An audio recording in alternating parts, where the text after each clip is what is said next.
Sejumlah ruko yang menyerobot bahu jalan di kawasan Pluit, Jakarta Utara perlahan mulai dibongkar setelah mendapat sorotan dari PJ Gubernur DKI Jakarta Heru Budi Hartono.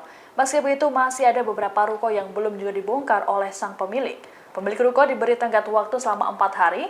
Bila tak dilakukan, maka Satpol PP akan membongkar paksa. Dilansir Tribun Jakarta, tenggat waktu yang diberikan oleh pemerintah Provinsi DKI Jakarta dimulai sejak Sabtu 20 Mei hingga Selasa 23 Mei besok.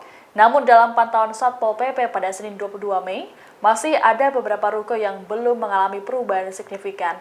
Kondisi sebagian besar ruko di kawasan Blok Z4 Utara dan Z8 Selatan masih seperti saat pertama kali didatangi oleh Ketua RT setempat beberapa waktu lalu.